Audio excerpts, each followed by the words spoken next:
The message came in while I was rinsing cranberries at the sink. The water was cold, my hands numb. The kitchen quiet in that late morning way where the day hasn't decided what it's going to be yet. We're keeping Thanksgiving small this year. My mom wrote in the family thread, just the well-behaved kids. Yours can skip this one. There was a thumbs up from my sister almost immediately. A laughing emoji from my brother-in-law, like this was a clever logistical choice, not a judgment passed down. My daughter was at the table coloring. She looked up at me when my phone buzzed again, sensing something in the way my shoulders tightened. I didn't say anything.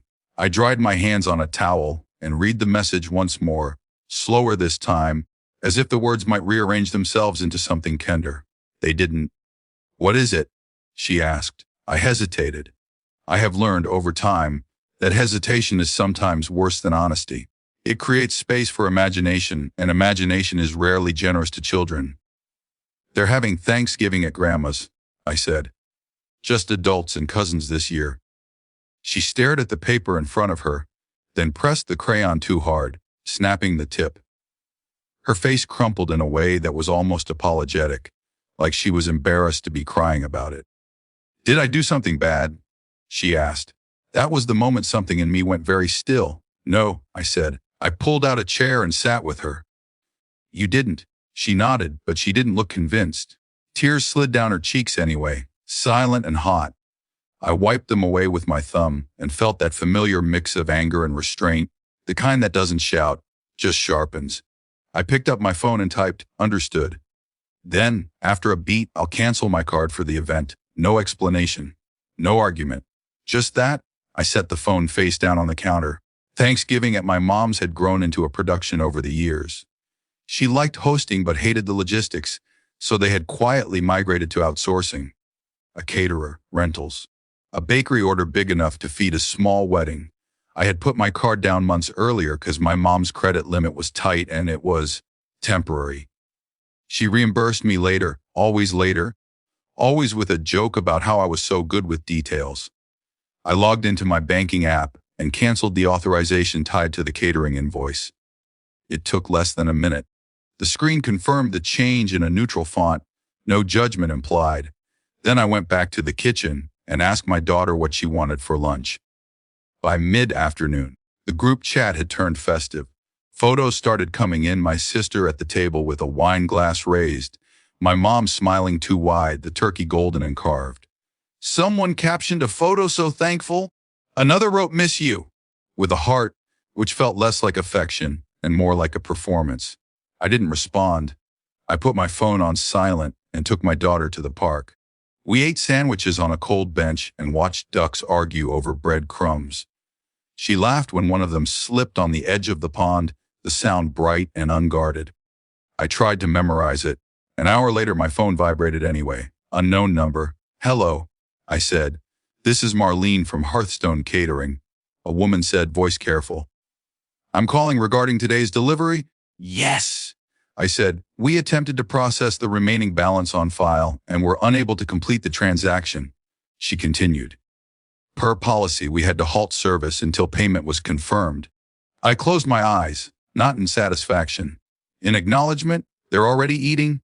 I said quietly. "There was an initial partial setup," she said. "But without payment, we couldn't continue." "I'm sorry." "It's fine," I said. "Thank you for letting me know." I hung up and watched my daughter race another child to the swings. She lost and laughed anyway. The first call from my mom came 10 minutes later. I let it ring. Then another. Then my sister. When I finally answered, my mother didn't bother with hello. "What is going on?" she demanded. I could hear voices behind her, plates clinking, a tension that hadn't been there in the photos. "The caterer says the card was declined." My sister cut in. "Did you do something?" "Yes," I said. There was a pause, the kind that happens when someone realizes the conversation they planned for has been replaced by a different one entirely. "You embarrassed us," my mom said. In front of everyone, I looked out at the park.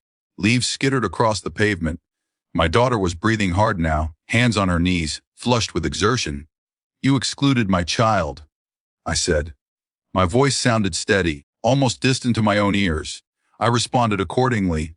"This is petty," my brother-in-law said. It's Thanksgiving. That's why it matters, I said.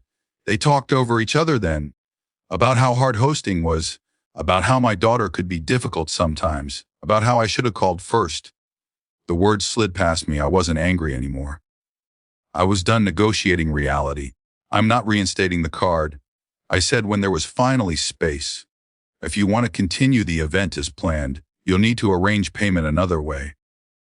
So what? We're being punished? My sister asked. No, I said. I'm setting a boundary. The line went quiet again. Somewhere in the background, someone laughed too loudly, the sound brittle. That Thanksgiving didn't look the way they'd planned. Some food arrived late.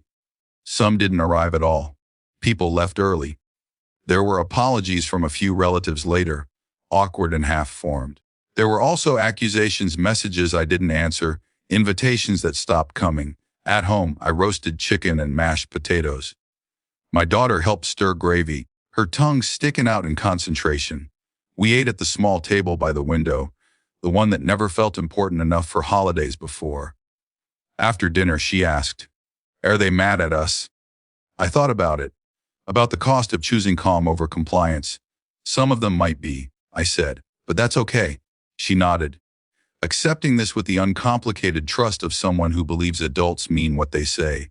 Later, when the house was quiet and the dishes were done, I sat with the day. There was no triumph in it, just a sober understanding sometimes dignity doesn't announce itself. Sometimes it looks like canceling a card, cooking a smaller meal, and letting the latter fade on someone else's screen. I turned off my phone and went to bed early. Outside, the neighborhood was dark and still. Inside, my daughter slept, her face relaxed, unburdened by explanations she shouldn't have to carry. It wasn't the Thanksgiving anyone had planned. It was the one I could live with.